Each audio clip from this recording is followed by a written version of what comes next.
So I wanted to address briefly something that I forgot to talk about during my discussion on incontinence and the pelvic floor muscles. So there was something that my PT friend had asked specifically for me to talk about the clutch coordination, and I had forgotten all the rest of the information there, so I just wanted to address it very quickly. So it's really designed for more stress incontinence. So there's various kinds of incontinence.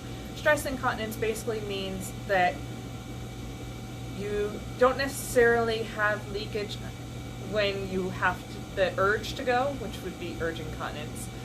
It's more that you're going to have leakage if you do something like sneeze or when you cough, because that's going to increase your abdominal pressure and it causes the pressure to push down. And I think I talked a little bit about that, but when that happens and you have leakage, and that's about the only time you have leakage, that's usually considered stress incontinence. So the clutch coordination is really good for stress incontinence because basically you do your pelvic floor contraction and you try and time it with, say, a sneeze or a cough, or if you're getting up from a chair and you know that when you go to stand up, that extra pressure from engaging all the muscles to stand causes you to have some leakage, then you want to make sure you do that pelvic floor contraction beforehand.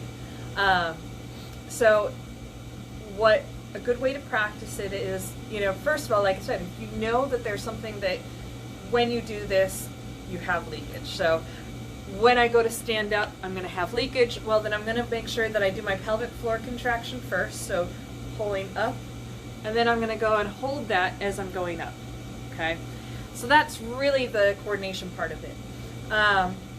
Obviously, it's a lot easier for me to coordinate with something that I'm planning on doing, such as standing up from a chair, than it is something that's not necessarily planned, which would be a sneeze or a cough. A sneeze is not something that you can necessarily bring on easily unless you decide that you want to inhale pepper, which I did in my adolescence once because I watched cartoon shows and I said, well, does that really work? And the spoiler alert, it does. And until it does, it burns like all get out. So please don't do that at home. It's not a very smart idea. You can kind of mimic that intra-abdominal pressure to a degree by really trying to pretend that you're sneezing, but the easiest one to do is going to be coughing. So most of us can get a pretty good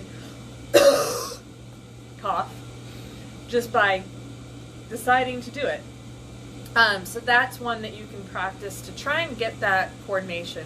So again, if I know that I'm going to cough, or I've that split second right before I sneeze that I can feel that nose itchy, it's about to happen, then I can engage that pelvic floor and then or so that's really where the coordination comes in.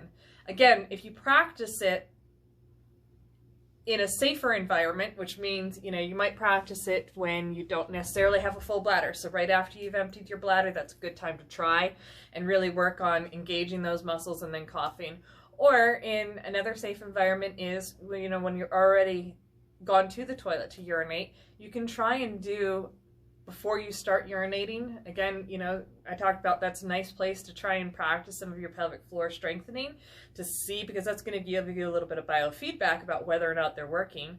But you can do the same thing. Before you start urinating, try and do a little cough and see if you can maintain that contraction through the cough. And it might start with a little and end up with a and see how much strength you can maintain through those coughs. And again, it's like any other muscle. So the more resistance, in this case, the resistance is going to be the amount of pressure that I put intra-abdominally with my cough, the harder it's going to be. So, again, it's however you want to practice it. But if you do have stress incontinence, so you do have that tendency to leak when you do something like coughing or sneezing, then it's a good thing to practice, again, in a more controlled environment. So trying to do a smaller cough and maintain it, or do it somewhere that you know, if you do have the leakage, if you do have an accident, it's not going to cause too much of a problem. So anyway, I just wanted to address that very briefly. Sorry about rambling a little bit, and I hope that that helped.